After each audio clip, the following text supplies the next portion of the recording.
This is the emergency broadcasting system.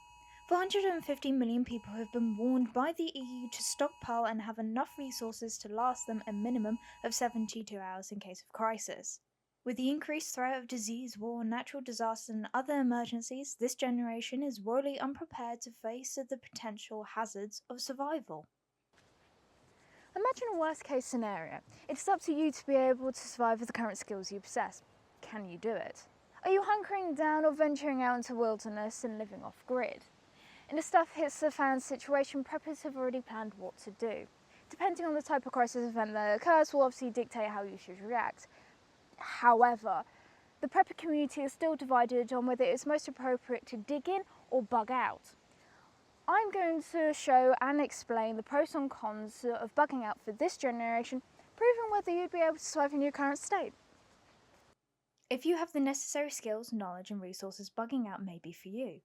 But what is it and how should we go about it? Assuming you have no skills or knowledge, here are the basics you will need to understand. Where you live will determine your bugging out location and route. It is extremely important to research your area and potential bugging out locations before any catastrophe hits. The population density surrounding you will help dictate to where you can go. Isolation is good and in fact recommended when you are going off grid to hide. Without going into fine detail, ideally you should aim for places outside and far away from highly populated areas such as large towns and cities. If you have a family in the countryside, that would be a good place to start. Once you have found a suitable location, pick a secondary location in case your primary ever gets compromised. Along with that, you need to consider ways to get ample and continuous water as well as ways to clean said water with no issue. A way to help keep your location undetectable would also be of benefit.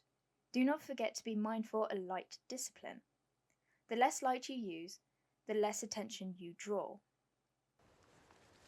The issue our generation faces in comparison to the ancestors is that we are simply too sentimental and emotional.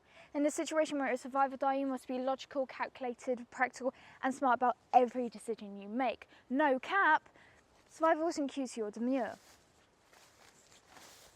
The majority of our generation live within urban areas and cannot drive appropriate vehicles. The average life expectancy of urban refugees on foot in worst case collapse can be measured in hours, not days. So where does that leave us? Recommended ideal get out of Dodge options would be to have a heavy-duty four-wheel pickup with a crash bumper mounted on the front and a bicycle or motorbike rack in the back. Having this means you have a secondary emergency vehicle option, a larger carry capacity and fuel economy. Realistically, in this economy, we're more likely to have a run-down, beaten-up, dirty Honda Civic with a carry capacity of a donkey.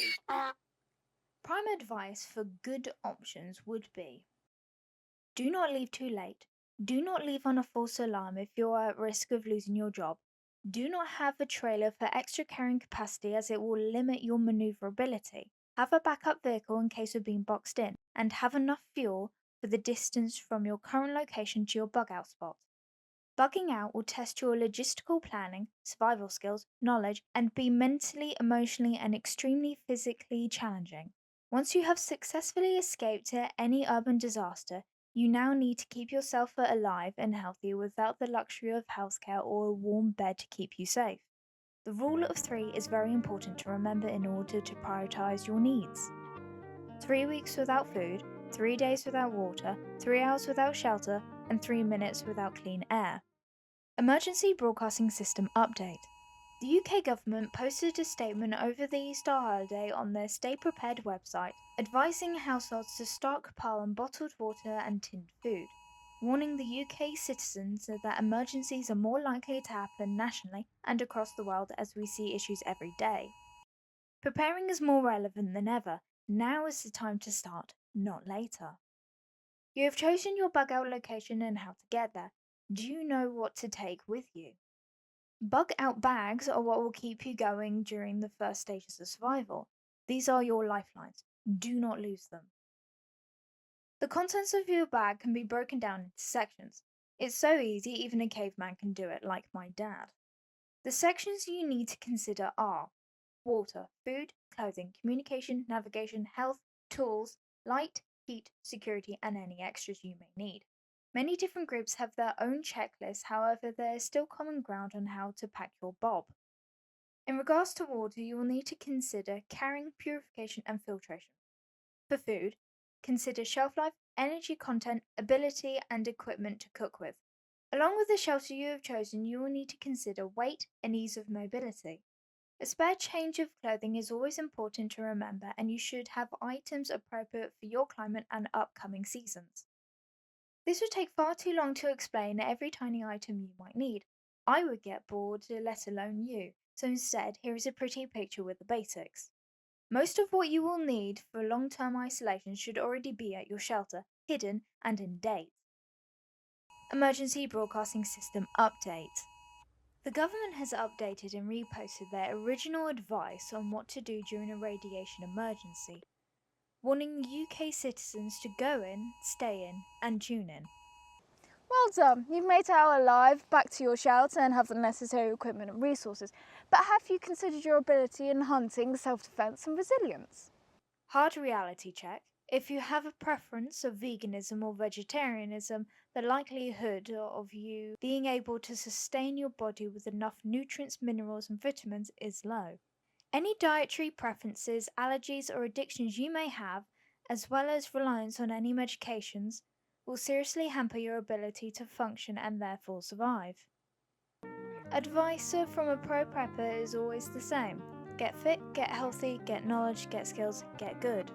Abstaining from hunting because of moral or ethical choices will inevitably be your downfall. Not knowing how to bait, trap, forage, etc. will actually put you in a more dangerous position to the point that you may as well turn around, walk back to the city and take your chances there. It's giving we have no survival skills and are screwed. Hunting requires more than just taking a life. It is a combination of skill and practice. You will need to be able to accurately track, stalk, positively identify your target, kill, prepare, and cook all without professional equipment. While you may not always be able to have a source of meat, you will always be surrounded by flora. Foraging is a useful skill to have. Let's play a game. Can you identify the difference between A and B? They may look the same, but fun fact, one will taste great and the other gives you the forever sleep. Knowing how to forage and prepare the food you find is important to avoid getting sick. Humans are considered as pack animals due to our social behaviours and motivations. That being said, do you have anyone dependent on you? While we were talking about dependence, do you have any pets?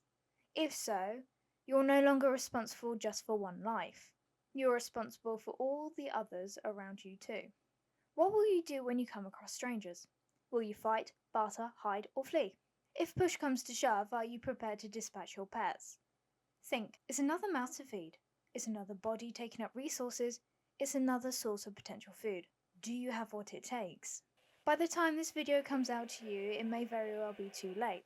So if you are listening to this on a radio, hunkering down in the middle of nowhere, congratulations. You lived long enough to be told, don't die.